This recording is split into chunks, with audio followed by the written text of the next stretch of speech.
हर शाम जब सूरज ढलता है और कस्बे की गलियां धीरे धीरे अंधेरे में डूबने लगती हैं, तभी कोने से हमेशा एक हल्की सी रोशनी चमकती दिखती है। ये रोशनी किसी बिजली के खंभे की नहीं, बल्कि एक बूढ़े आदमी के जलाए हुए दिए की होती है। उस बूढ़े का नाम था रामू काका। उम्र लगभग 65 वर्ष, सफ़ेद बाल, झुर्रियों से भरा चेहरा और आंखों में गहरी शांति। रामू काका पहले डाकिया थे। कई सालों तक पूरे कस्बे में उन्होंने चिट्ठियां बांटी। तभी किसी माँ को बेटे की नौकरी की खबर दी, तो कभी किसी को दूर शहर से आया प्रेम पत्र। उनके कदमों की आवाज़ सुनते ही लोग मुस्कुरा देते थे, क्योंकि उनके साथ हमेशा कोई ना कोई खुशखबरी होती थी। लेकिन वक्त बदल गया, मोबाइल आ गए, ईमेल और व्हाट्सएप ने चिट्ठियों की जगह ले ली। धीरे धीरे डाकघर बंद हो गया और रामू काका की ज़रूरत भी खत्म हो गई। सेवानिवृत्ति के बाद वो अकेले अपने छोटे से मकान में रहने लगे। दिन बीतते गए, पर उनके अंदर का काम का आदमी मर नहीं सका। हर शाम जब गलियां अंधेरी हो जाती, उन्हें बेचैनी होने लगती।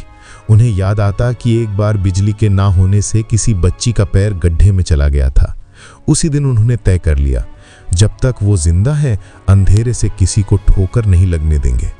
उन्होंने अपने पुराने दिनों का एक लालटेन निकाला, साफ किया और हर शाम उसे जलाने लगे। पहली बार जब लोगों ने उन्हें ऐसा देखा तो हंस पड़े। काका, अब तो बिजली आ गई है, ये दिया जलाने का क्या मतलब? मोहल्ले का छोटा अखबार बेचने वाला बच्चा गुड्डू बोला। रामू काका मुस्कुराए और बोले, बिजली तो आती है बेटा, पर भरोसे नहीं। और जब अंधेरा मन में उतर जाए, तब ये दिया ही काम आता है। उनकी आंखों ने ऐसी चमक थी जैसे वो किसी बड़ी बात का रहस्य जानते हों। धीरे धीरे ये उनका रोज का काम बन गया। शाम होते ही वो अपनी पुरानी छड़ी और दिया लेकर निकल पड़ते। सड़क के हर मोड़ पर, हर गड्ढे के पास एक एक दिया जलाते। वो कहते, रास्ता साफ नहीं होता तो लोग ठोकर खाते हैं, और जब मन का रास्ता अंधेरा होता है तो इंसान गिरता है। कस्बे की सीमा, जो उनकी दुकान चलाती थी, अक्सर पूछती, काका, अब इस जमाने में दिया कौन जलाता है? मोबाइल में टॉर्च है, सोलर लाइटें हैं। काका बस मुस्कुरा देते, बिटिया, दिया सिर्फ रोशनी नहीं देता, मन को सुकून भी देता है। जब मैं इसे जलाता हूँ तो लगता है जैसे मैं अब भी किसी के काम आ रहा हूँ। उनकी आंखों में ऐसी चमक थी जैसे वो किसी बड़ी बात का रहस्य जानते हों। एक दिन तेज बारिश हुई, बिजली चली गई, लोग घरों में बंद हो गए, मगर रामू काका अपनी छतरी लिए फिर भी बाहर निकले। गुड्डू ने खिड़की से देखा और बोला, काका, इतनी बारिश में कहाँ जा रहे हैं? काका ने मुस्कुराते हुए कहा, अंधेरे में कोई फिसल ना जाए बेटा। कल ही एक बुजुर्ग गिरे थे, अगर एक दिया जलाने से किसी की हड्डी बच जाए तो बुरा क्या है? उनकी आवाज भीग रही थी, पर भीतर से मजबूत थी। वो गली के कोने में दिया रखकर वापस लौटे, जबकि पानी में उसकी लौ कांपती रही, लेकिन बुझी नहीं। फिर एक रात तेज आंधी चली। काका रोज की तरह दिया जलाने निकले, मगर हवा इतनी तेज थी कि लॉन्टेन बार बार बुझ रही थी। तभी एक मोटरसाइकिल वाला अंधेरे में फिसल गया। लोग दौड़े, शोर मच गया। जब सब वहां पहुंचे तो देखा दिया बुझा पड़ा था और पास ही रामू काका बैठे थे, हाथ में टूटी लालटेन। सीमा रोते हुए बोली, काका, चोट तो नहीं लगी? उन्होंने बस धीमी मुस्कान के साथ कहा, नहीं बिटिया, बस दिया बुझ गया था, अब फिर जलाना होगा।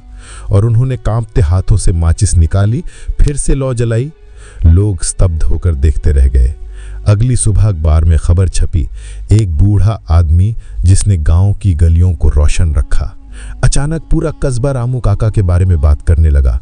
कुछ युवाओं ने मिलकर सड़क पर सोलर लाइटें लगाने का काम शुरू कर दिया। जब काम पूरा हुआ, उन्होंने काका के घर जाकर कहा, काका, अब आपकी जरूरत नहीं पड़ेगी, हमने सोलर लाइट लगा दी है। रामू काका ने शांति से कहा, बहुत अच्छा किया बेटा, अब मैं अपने दिए मन में जलाऊंगा। उनके चेहरे पर कोई दुख नहीं था, बल्कि संतोष था। वो जानते थे कि अगर उनकी मेहनत से किसी को प्रेरणा मिली है तो उनका काम पूरा हो गया। कुछ महीनों बाद रामू काका नहीं रहे। कस्बे वालों ने उनके जाने के बाद सड़क के कोने में उनकी लालटेन रख दी।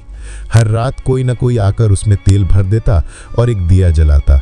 अब बिजली की लाइटें तो थीं, पर वो दिया जलाना सबके लिए एक परंपरा बन गया था।